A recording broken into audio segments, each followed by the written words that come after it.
자유를 선포합시다 라는 제목으로 하나님 말씀 전하도록 하겠습니다.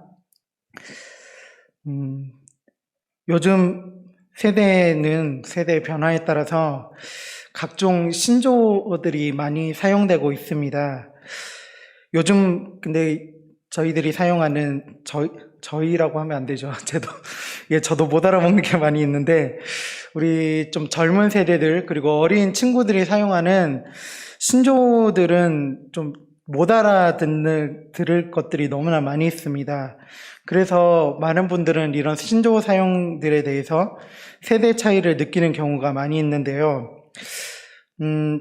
제가 몇 가지 예를 여러분께 한번 읽어드리겠습니다. 여러분 혹시 이 중에 아는 것이 있는지 한번 이제 생각해 보셨으면 좋겠습니다. 댕댕이. 대답하지 말고. 예, 띵작, 마상, 이건 좀 읽기도 어려운데요. 롬곡, 옵, 이런 등등의 단어들이 있다고 합니다. 예. 혹시 이 중에 뭐 아시는 단어들이 있으신가요? 좀 이렇게 마음을 젊게 사시는 우리 성도님들 중에 아시는 단어가 있을 수도 있는데요. 첫 번째 제가 읽어드렸던 댕댕이, 댕댕이는 멍멍이라는 말을 바꿔서 하는 거라고 합니다. 그리고 띵작은 명작이라는 거고요. 마상, 예? 예, 어디서 들리는 정답 소리가 들리는데요. 마음의 상처, 마상이고요.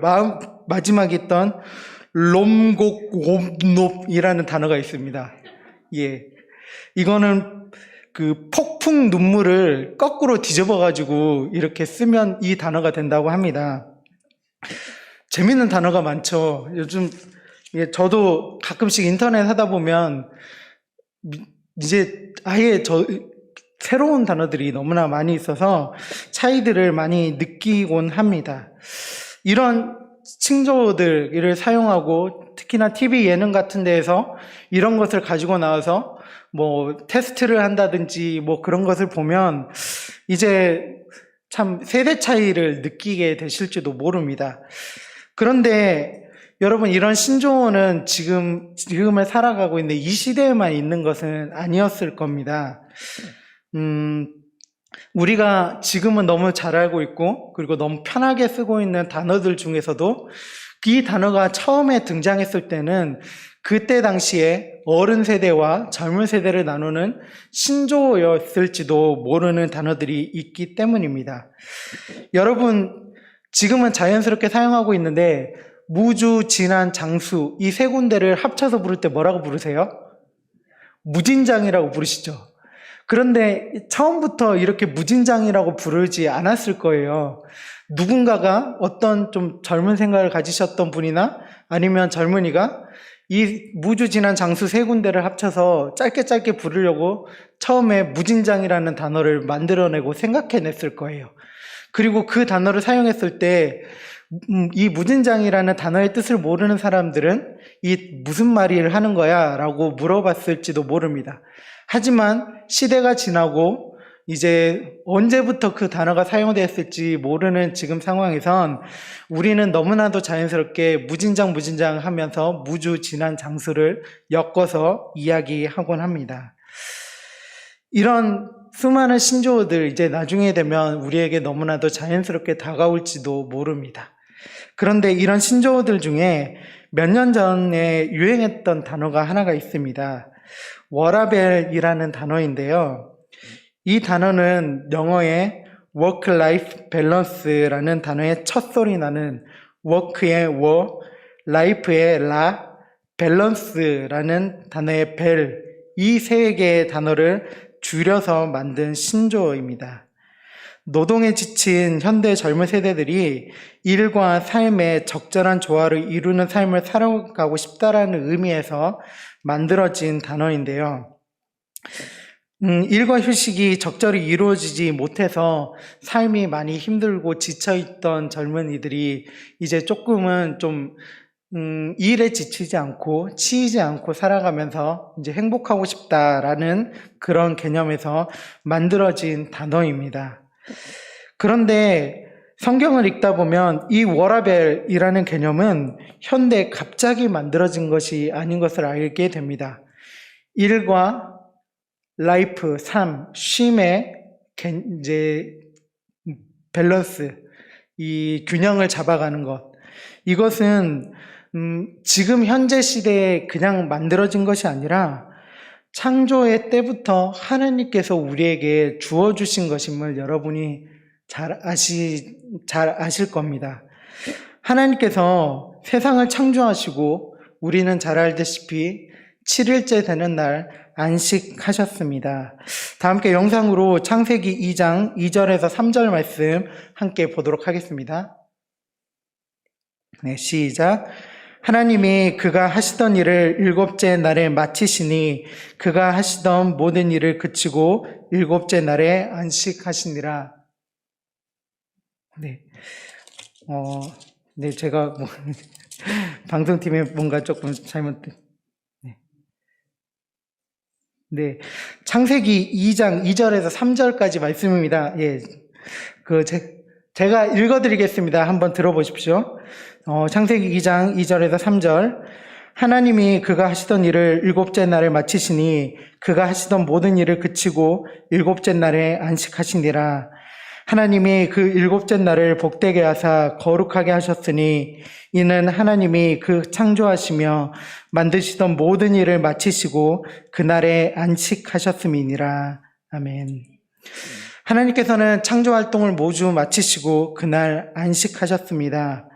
그리고 그 안식을 누리실 뿐만 아니라 그날을 축복하시고 거룩하게 하셨습니다. 하나님께서 안식일을 거룩하게 되도록 축복하신 것은 안식일만을 축복하시는 것을 의미하는 것과 함께 안식일을 지키는, 그리고 안식일이라는 그 사이클 안에, 그 테두리 안에서 살아가는 사람들 또한 그 안식일을 누릴 수 있는 축복을 허락하여 주신 것입니다. 이렇듯 하나님께서는 창조의 때부터 우리의 삶에 안식일을 허락하심으로써 우리가 지금 현재 사용하고 있는 워라벨이라는 그 개념이 하나님께서는 우리에게 이미 허락해 주셨습니다. 그런데 하나님께서는 이 삶과 일, 그것의 균형을 잡아가는 것에 대해서 우리 인간들에게만 이것을 허락해 주신 것은 아니었습니다. 우리의 일터, 우리의 터전인 땅을 향해서도 하나님께서는 안식을 허락해 주셨는데요. 다 함께 영상으로 2절 말씀 함께 보도록 하겠습니다.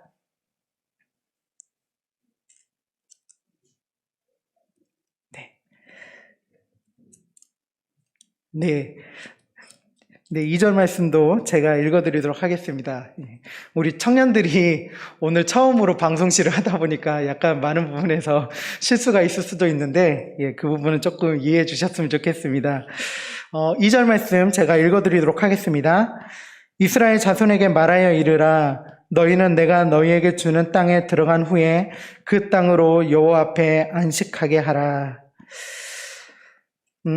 레위기는 우리가 알다시피 애굽에 포로되었던 이스라엘 백성들이 출애굽하여 가나안 땅으로 들어가기 전 하나님께서 백성들에게 주신 규례와 명령에 관한 책입니다. 소유한 땅이 없었던 이스라엘 백성들이 다시 땅을 차지하게 될 때 이제 그들에게 주어진 땅의 안식에 대하여 이스라엘 백성들에게 명령하고 계신 것입니다. 그리고 이 날짜의 개념, 우리에게는 하루지만 연수로 계산하여 날짜의 개념은 다르지만 하나님께서 우리 인간에게 허락해 주신 안식의 법칙과 동일함은 오늘 이 말씀을 통해서 우리는 볼 수 있습니다. 말씀 혹시 준비되나요? 네. 그럼 영상으로 다 함께 3절에서 5절 말씀 함께 보도록 하겠습니다. 함께 읽도록 하겠습니다. 시작. 너는 6년 동안 그 밭에 파종하며 6년 동안 그 포도원을 가꾸어 그 소출을 거둘 것이나 일곱째 해에는 그 땅이 쉬어 안식하게 할지니 여호와께 대한 안식이라. 너는 그 밭에 파종하거나 포도원을 가꾸지 말며 내가 거둔 후에 자라난 것을 거두지 말고 가꾸지 아니한 포도나무가 맺은 열매를 거두지 말라. 이는 땅의 안식년임이니라. 아멘. 6년을 농사를 짓고 7년째 되는 해에는 1년 동안 쉴 수 있게 하라는 하나님의 명령, 이 명령으로 인하여 땅은 안식을 얻을 수 있게 되었습니다. 이렇게 인간과 땅을 향한 하나님의 안식의 축복을 우리는 어떻게 바라보아야 할까요? 그것은 하나님이 창조하신 하나님의 소유된 것들에 대하여 하나님께서는 안식의 축복을 허락하고 계신다라는 것입니다. 이는 하나님의 창조하신 것들에 대하여 하나님께서는 은혜를 베푸시며 그의 소유된 것들은 그 어느 것들에 의해서도 함부로 다루어질 수 없음을 우리에게 보여주고 계신 것입니다. 하나님께서 창조하신 인간과 이 창조 세계, 이 땅에 대해서는 그 누구도, 하나님 이외에 그 누구도 소유권을 주장할 수 없고 함부로 대할 권리가 없습니다. 그들에게 하나님께서 친히 안식의 은혜를 그리고 안식의 축복을 허락해 주셨던 것을 보았던 것처럼 하나님께서는 그 모든 것들, 우리 인간들과 이 창조 세계를 친히 아끼시며 귀하게 여기시고 있기 때문입니다. 그런데 우리 인간에게는 이런 하나님의 법칙에 어긋나는 문제를 하나를 가지고 있었습니다. 그것은 인간이 만들어낸 하나의 제도에 대한 것이었는데요. 그것은 노예법이었습니다. 여러분, 노예란 우리가 잘 알고 있듯이 어떤 사람의 소유가 되어서 그 사람의 일을 대신해주는 그런 사람을 의미합니다. 인터넷 위키 백과사전에서는 노예에 대해서 이렇게 정의를 내리고 있는데요. 노예란 선사시대 이후 인간이 다른 인간을 재산, 가축처럼 취급하는 것을 말하며 그렇게 재산, 가축처럼 취급되는 인간을 말한다라고 되어 있었습니다. 여러분, 우리 창세기에 기록되었듯이 인간은 하나님의 손에 의하여 창조되었고 그 위에 인간들도 하나님의 창조의 섭리에서 벗어난 존재이지 않았습니다. 그렇기에 우리 인간의 소유권이 다른 사람들에게 넘어간 적이 없습니다. 창조의 때부터 지금까지 우리는 하나님의 소유된 자들입니다. 하지만 인간이 만들어낸 노예 제도는 그런 하나님의 법칙을 피조물인 인간이 무력화하려는 하나의 잘못된 제도였습니다. 소유된 존재가 소유자의 것을 취하여 자신의 소유물로 만드는 잘못된 행위였기 때문입니다. 이제 그런 인간의 행위에 대해서 하나님께서는 다시 원상복구할 수 있는 기회를 우리 인간들에게 그리고 이스라엘 백성들에게 허락하여 주셨습니다. 그것이 오늘 말씀을 통해서 말씀해 주신 희년의 개념입니다. 다 함께 10절 말씀, 영상으로 10절 말씀 함께 보도록 하겠습니다. 시작. 너희는 50년째의 해를 거룩하게 하여 그 땅에 있는 모든 주민을 위하여 자유를 공포하라. 이 해는 너희에게 희년이니 너희는 각각 자기의 소유지로 돌아가며 각각 자기의 가족에게로 돌아갈지며. 여기에는 모든 주민이라고 표현되어 있지만 이때의 주인은 자유를 잃어버린 노예들이 되는 것입니다. 이 노예들은 자신의 의지로 노예가 된 자들이 아니라 원래는 자유롭게 살았으나 경제적인 이유로 아니면 여타의 다른 이유로 자신의 땅을 빚으로 넘기게 되고 노예로 다른 사람의 소유로 살아갈 수밖에 없는 자들을 말하는 거 있는 것입니다. 이런 이들의 모든 부채는 탕감이 되고 노예로 살아가던 이들은 사면을 받아 원래 하나님의 창조의 질서에 맞게 하나님의 소유된 백성으로 자유롭게 되어야 합니다. 하나님께서 이렇게 이스라엘 백성들에게 희년을 통해서 자유를 선포하게 하신 것은 다른 것에 있는 것이 아닙니다. 인간은 원래 하나님의 소유된 존재들이고 그 하나님 안에서만 자유로운 자들이기 때문입니다. 하나님께서는 아까도 말씀드렸듯이 우리 인간을 창조하실 때 하나님의 소유된 백성으로 창조하셨습니다. 그 어떤 누구에게도, 그 하나님의 피조물인 인간 누구에게도 인간을 소유할 수 있는 그런 권리를 허락해 주신 적이 단 한 번도 없으십니다. 우리는 그렇기에 하나님의 소유 안에 있을 때, 하나님의 안에 있을 때 자유로운 자로 살아갈 수 있고 자유를 반드시 누려야 하는 자들입니다. 여러분, 이 말씀에 비대어 봤을 때 우리의 삶을 자유롭게 하지 못하는 것들이 혹시 있습니까? 세상에 의한 다양한 채무나 아니면 세상에 의한 다양한 어떤 그 무언가가 우리를 하나님의 소유된 백성이 아닌 다른 것에 소유된 자들로 살아가고 있게 만들지는 않습니까? 그래서 하나님의 소유된 백성으로 하나님이 주시는 은혜를 누리고 하나님이 주시는 자유를 완전히 누리며 살아가야 되는 것을 방해하고 있는 그 무엇이 있습니까? 그렇다면 우리는 그 것들에 의해서 자유를 얻어야 합니다. 빠져나와서 자유를 선포해야 합니다. 그래서 하나님이 주신 온전한 자유를 누릴 수 있는 삶으로 우리가 나아가야 합니다. 오늘 말씀에서 우리에게 보여주셨던 그 희년의 자유의 선포를 우리도 이 시간 할 수 있어야 합니다. 그렇다면 우리가 이렇게 자유를 선포할 수 있는 방법은 무엇이 있을까요? 이 자유를 선포하는 삶으로 나아가기 위해서는 우리는 어떻게 해야 할까요? 먼저 오늘 말씀에서는 이 자유를 누리는 삶으로 나아가기 위해서 우리에게 선행되어야 할 것이 있다고 말하고 있습니다. 다 함께 영상으로 9절 말씀 보도록 하겠습니다.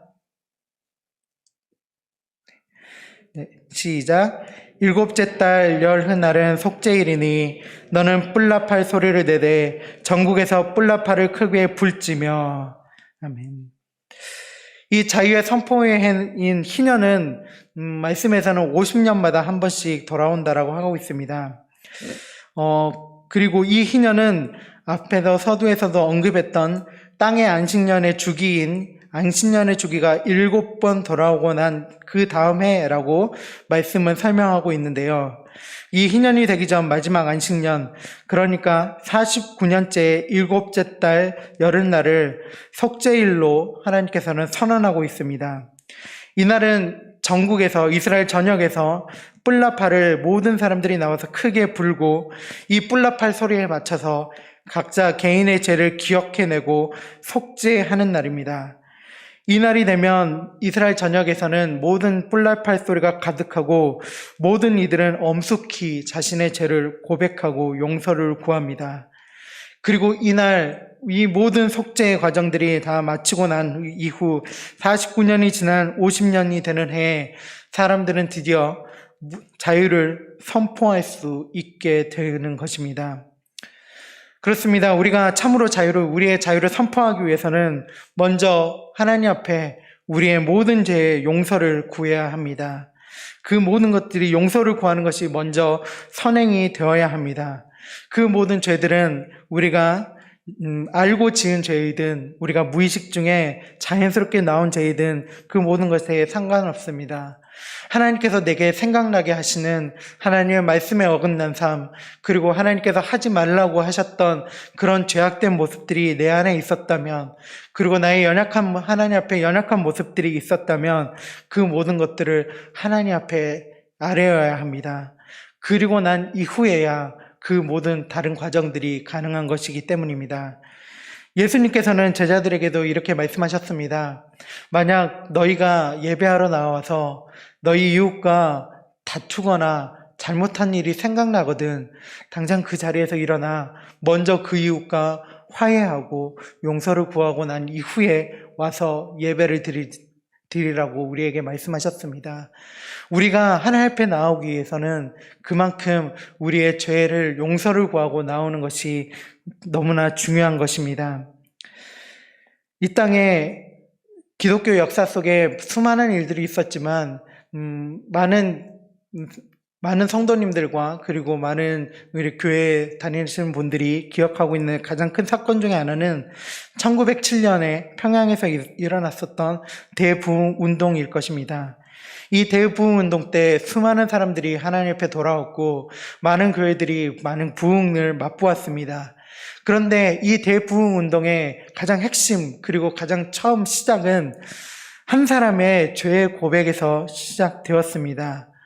누군가의 죄에 대해서 이야기하고 당신이 잘못하였습니다 라고 이야기한 것이 아닌 자신의 죄를 고백하고 많은 사람들 앞에서 고백하고 하나님 앞에서 용서를 구하는 것들이 한 사람 앞에 일어났을 때 그 일들이 불길이 되고 씨앗이 되어서 대부흥의 운동의 씨앗이 되었고 지금 이 한국교회를 이만큼 성장시킨 줄기가 되었던 것입니다.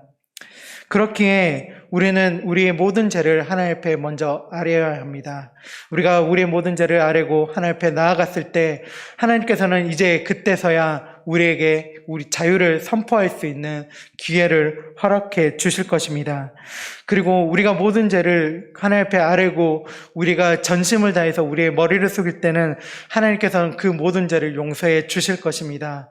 하나님께서는 신실하시고 사랑이 많으셔서 우리 가운데 예수 그리스도 그리고 본인이 먼저 십자가에서 달려 죽으시는 고통을 감내하시기까지 우리를 사랑하시는 분이시기 때문입니다. 그러니까 그렇게 하나님 앞에 나아갈 때 우리는 우리를 묻고 있는 우리가 하나님 앞에 온전히 나아가게 하지 못하는 우리를 묻고 있는 그런 모든 것들에 대해서 우리는 자유를 선포할 수 있는 기회를 얻게 될 것입니다. 그리고 우리는 그 기회를 반드시 붙잡아야 합니다. 하나님께서 용서를 통해서 우리에게 허락하신 기회, 예수 그리스도의 십자가의 용서를 통해서 우리에게 허락하신 그 자유 선포의 기회를 우리는 붙잡고 세상을 향해서 그리고 우리를 붙잡고 있는, 우리를 묶고 있는 그것들을 향해서 선포해야 합니다. 자유를 선포하고 우리를 더 이상 묶지 못하도록 하나님만을 바라보는 그런 백성으로 살아갈 수 있는 자로 만들 수 있도록 자유를 선포할 수 있는 우리 모든 장숙계 성도님들이 되셨으면 좋겠습니다. 우리가 이렇게 자유를 선포하며 나아갈 때 하나님께서는 그 과정 속에서 또한 우리에게 자유를 허락해 주실 것입니다. 그리고 이 자유를 우리에게 허락해 주실 때 그 자유 안에서 하나님께서 우리에게 창조의 때 말씀해 주신 그 진정한 안식의 축복이 우리에게 임하실 것입니다. 이 땅을 향하여 그리고 하나님이 창조하신 이 모든 창조 세계를 향하여 하나님이 허락해 주신 그 평안의 안식, 그 안식은 우리가 하나님 안에 있을 때 반드시 우리에게 부어주실 것임을 우리가 기억했으면 좋겠습니다. 그래서 정말로 이 여러분 안에 묻고 있는 그 모든 것들에서 자유케 되어 모든 죄의 사슬에서 자유케 되고 세상의 물질에 대해서 자유케 되어서 하나님이 주시는 그 평안함 속에 그 안식을 누리고 처음에 얘기했던 그 삶과 평안의 안식의 균형을 함께 맞추며 살아갈 수 있는 우리 장숙교회 모든 성도님들과 우리 모든 청년들이 다 되었으면 좋겠습니다. 함께